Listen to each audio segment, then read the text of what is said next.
Hey everyone, welcome back. We're diving into some really cool stuff today. Emotional intelligence. Oh, yeah. We've got a ton of material on self-awareness, and I'm ready to really get into it. Yeah, it's almost like we've got an emotional X-ray. Yeah. We're going to see what's going on beneath the surface of our thoughts and actions.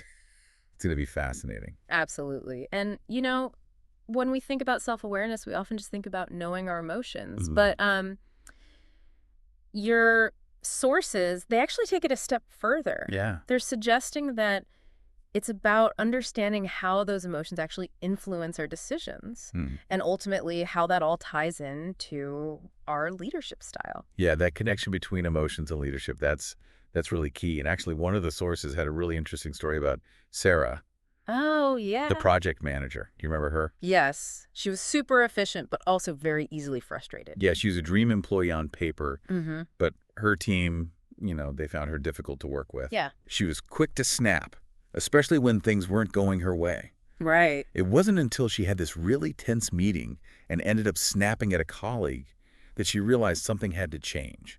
That must have been a tough aha moment for her, but it also sounds like a turning point. It was a turning point for sure. So what did she do? What happened next? Well, she started journaling Oh, interesting. to try and understand the root of her frustration, Yeah. you know? Okay. And what she discovered was really illuminating. Yeah, what was it? It was her fear of failure. This fear that had always pushed her to excel. Uh-huh. Well, it was also making her intolerant of any perceived mistakes from her team. That's so interesting. So it wasn't just about her learning to control her anger. It was Yeah. about her uncovering that deeper insecurity that was driving it. Exactly. Yeah. And that's where the real power of self-awareness comes in. Yeah. It's not about denying our emotions, Right. but understanding how they connect to our underlying beliefs and motivations. And especially in a leadership role. Oh, absolutely. So if you were coaching Sarah, what would your next steps be with her? Well, in Sarah's case, once she understood that fear of failure Mm. was at the heart of her reactions, Mm-hmm. she was able to approach her team with more empathy. That makes sense. Do the sources talk about any practical techniques for someone like Sarah or for anyone really to cultivate that level of self-awareness? They do. Your sources highlight 3 key practices: Mm-hmm. mindfulness, Okay. emotional check-ins, Mm-hmm. and feedback. I've always thought of mindfulness as something for like yoga retreats, Right. not necessarily leadership development. What makes it so crucial here? Well, mindfulness can be incredibly simple, Yeah. but also very powerful. Okay. Your sources emphasize that it's not about becoming some Zen master, Yeah. but about simply creating a space to observe your thoughts and emotions without judgment. So it's like hitting the pause button That's so it. that you can respond thoughtfully rather than just reacting. Exactly. One of your sources mentioned practicing mindfulness for just 5 minutes each morning. Do you think that's really enough to make a difference? Absolutely. Even short bursts of mindfulness Okay. can help you become more aware of your emotional patterns throughout the day. So is it like building a muscle? In a way, yes. Okay. The source actually gives this example of John, Okay. who always felt anxious before his weekly team meetings. Oh, I know a John like that. Right. We probably all do. Yeah. By practicing mindfulness, he was able to pinpoint the source of his anxiety. Okay. He realized that he felt like his ideas weren't being heard. Ah, so that awareness gave him the opportunity to actually change his approach then. Exactly. Mhm. Instead of going into the meeting dreading it, Yeah. he was able to proactively address the issue with his manager. And I bet that led to a much more positive experience. Much more positive. That's awesome. So mindfulness is like laying the groundwork for self-awareness. It is. What about emotional check-ins? What are those all about? So emotional check-ins are about becoming your own emotional detective. Throughout the day, you pause and ask yourself, what am I feeling right now? Uh-huh. And why? Okay, but we're all so busy. I know.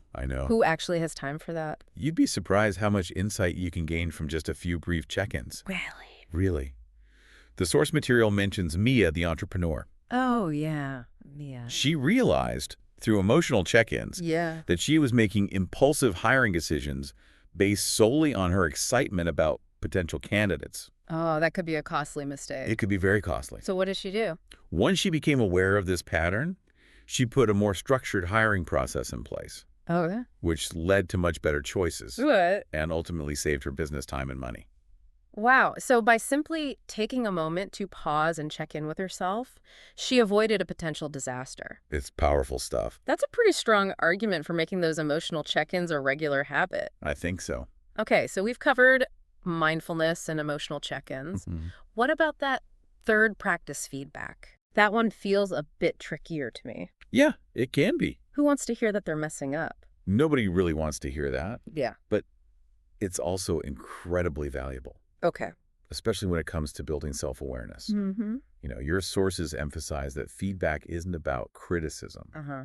It's about growth. So it's about seeking out perspectives from others to Exactly. understand how our emotions and behaviors impact those around us. Yes, and it's not just about seeking feedback when things go wrong. Oh, okay. One of your sources suggested regularly asking a trusted colleague for feedback on how you're showing up in meetings Oh, interesting. or how your communication style is perceived. I think what makes this whole idea of feedback less intimidating is the context of self-awareness. We're not just looking for ways to fix ourselves. Right. We're trying to understand how we're perceived and how that impacts our effectiveness, especially as leaders. Absolutely.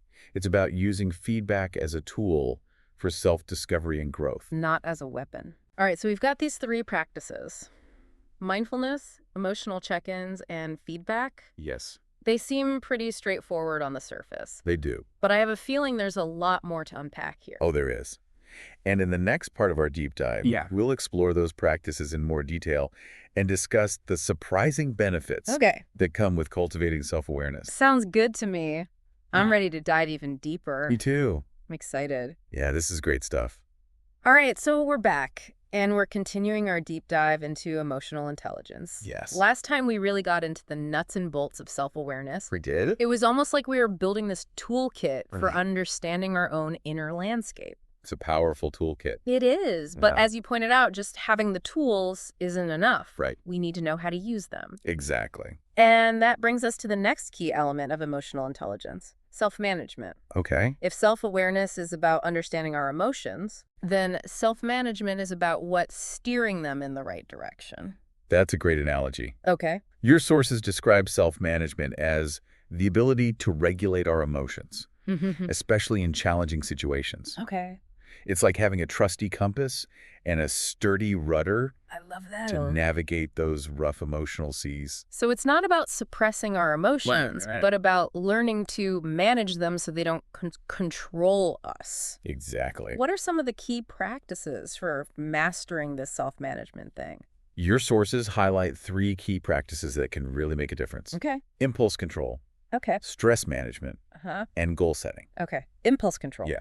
I think we can all relate to that one. We can? Whether it's that extra slice of cake or Right. that snarky comment we wish we could take back. Mm-hmm. How do we get better at hitting that pause button before we act?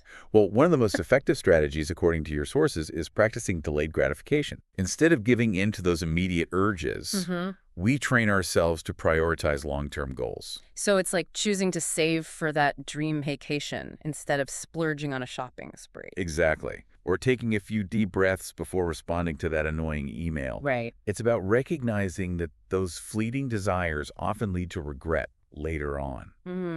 While making choices that align with our values and goals brings a much deeper sense of satisfaction.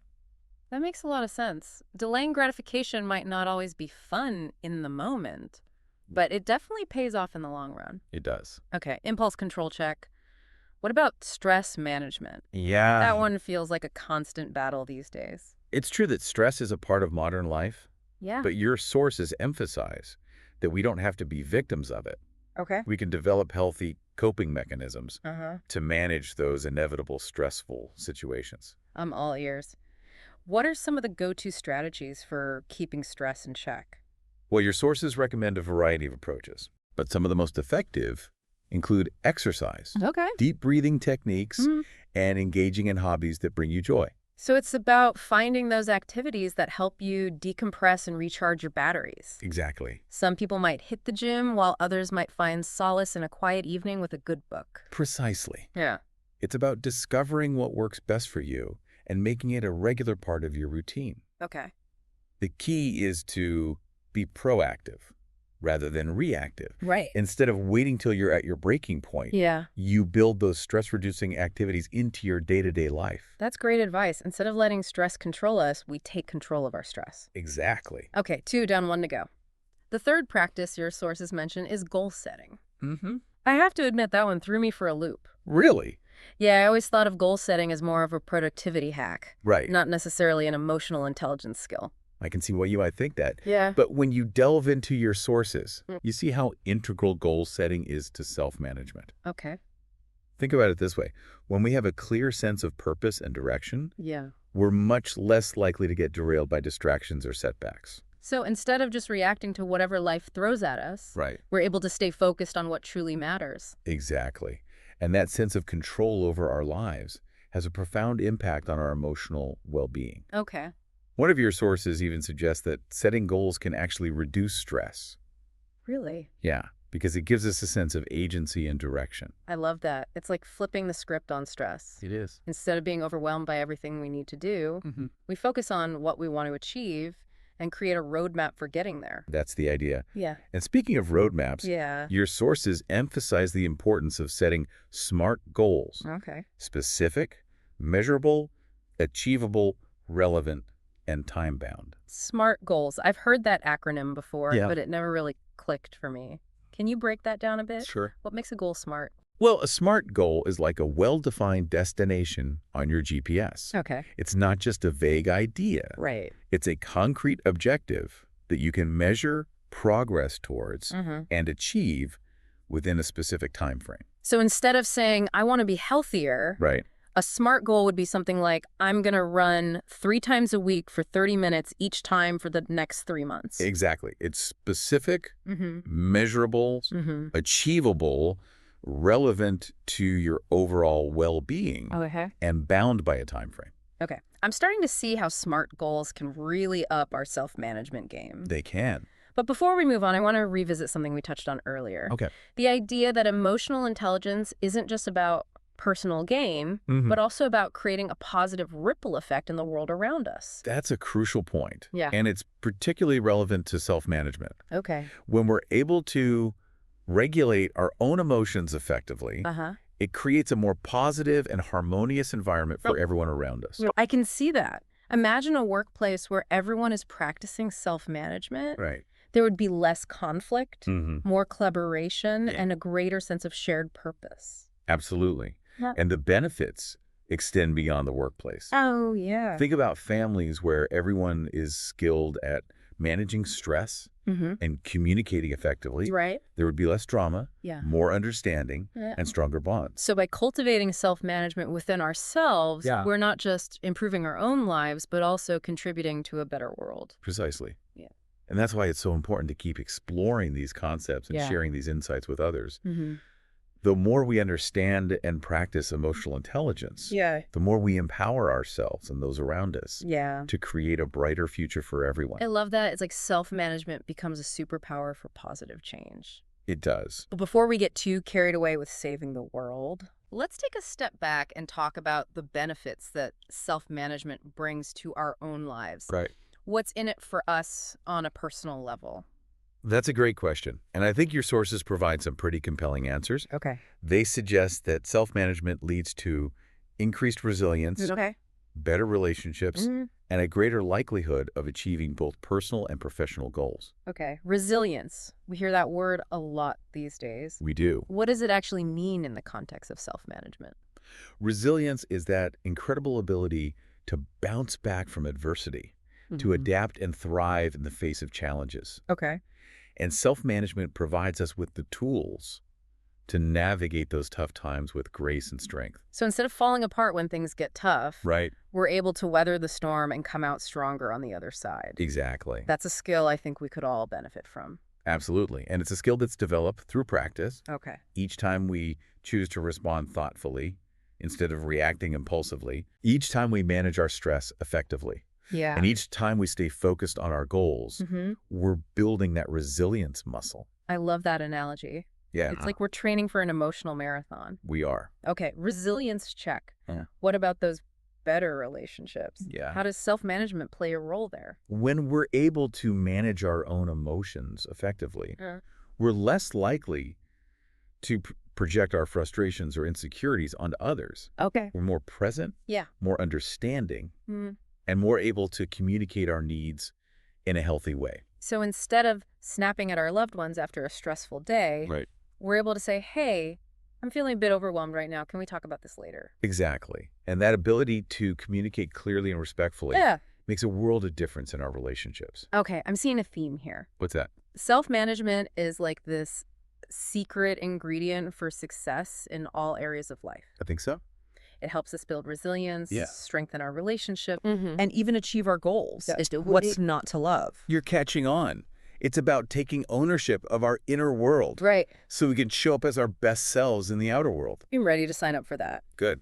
But before we move on to the social aspects of emotional intelligence, Okay. I have one more question about self-management. Okay. We've talked about the positive impact that self-management can have on our lives, Right.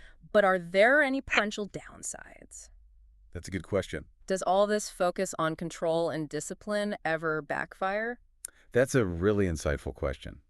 And it's something that your sources actually address. Okay. One of the potential pitfalls of self-management Mm-hmm. is becoming too rigid or self-critical. Ah, so it's about finding that balance between discipline and self-compassion. Exactly. We don't want to swing too far in the other direction Right. and become overly controlling or perfectionistic. That makes a lot of sense. It's Yeah. about being kind to ourselves, even as we're striving to grow and improve. Precisely. Yeah. And that kindness actually enhances our ability to manage our emotions effectively. When well, we're able to forgive ourselves for our slip-ups Yeah. and approach challenges with a growth mindset, Mm-hmm. we're much more likely to succeed in the long run. That's a great point. So self-management isn't about becoming some emotionless robot. Yeah. It's about developing a healthy relationship with our emotions Right. so they can work for us, not against us. Beautifully said. It's about harnessing the power of our emotions Yeah. to create a more fulfilling and impactful life. I love that. All right, I'm feeling energized and ready to tackle the next part of our emotional intelligence journey.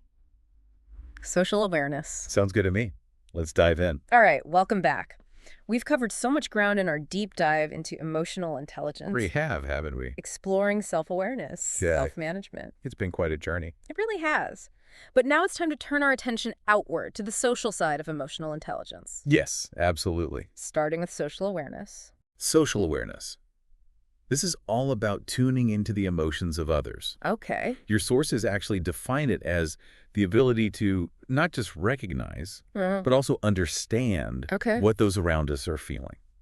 It's like developing an emotional radar, I like that. picking up on those subtle cues Yeah. and those underlying currents. So it's not just about reading body language or noticing when someone's having a bad day. It's Yeah. about understanding the why behind those emotions. It is. It is. It's about seeing the world through their eyes, Mm, even if their perspective differs from our own.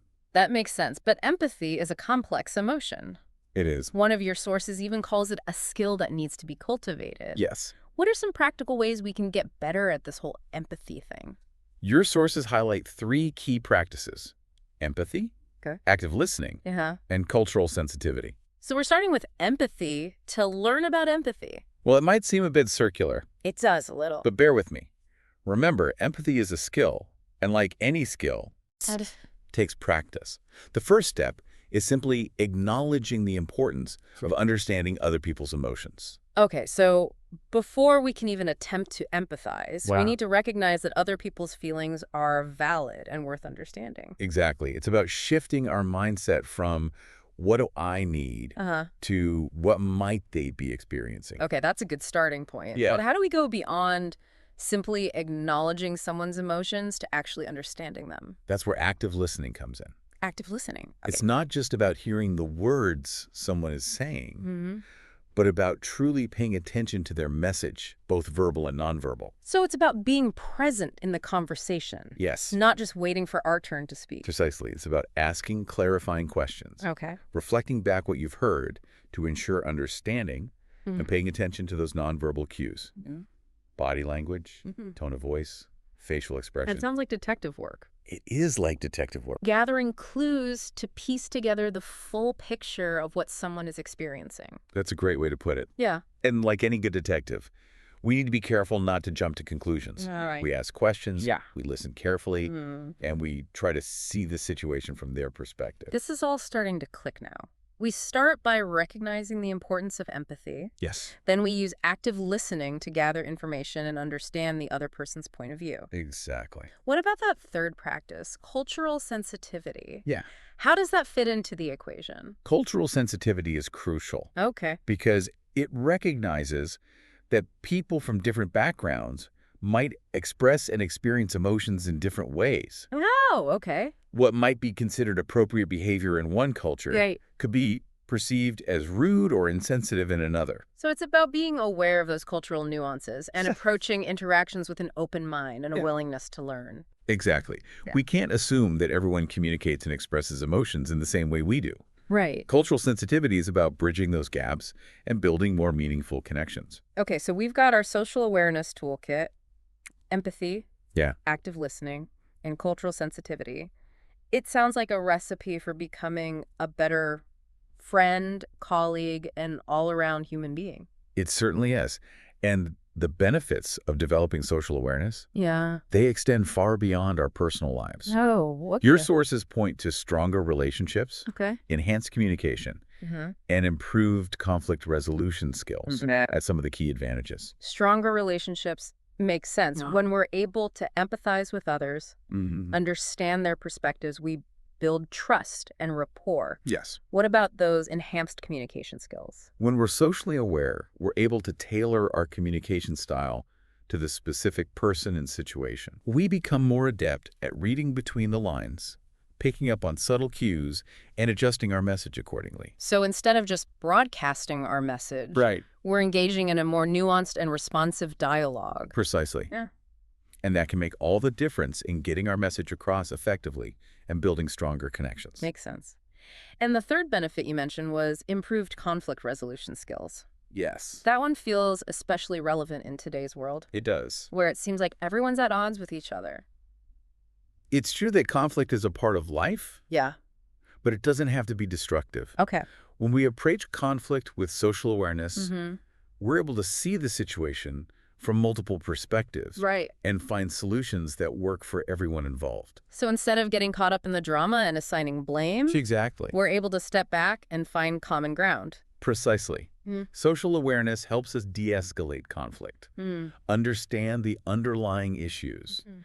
and work towards a resolution that benefits everyone. This has all been so insightful. We've really journeyed through the internal and external landscapes of emotional intelligence. We have. From the internal landscape of self-awareness and self-management to the social dynamics of social awareness and relationship management. Yes. It's all connected. It really is. And I think that's what's so fascinating about it, is like all these pieces fit together to create this incredible tapestry of human interaction and understanding. Yes. So as we wrap up this deep dive, Good.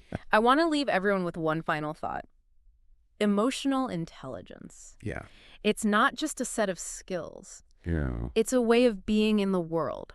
It is. It's about bringing awareness, empathy, Yeah. and compassion to every interaction, every challenge, and every opportunity. Absolutely. Thank you for joining us on this deep dive into the fascinating world of emotional intelligence.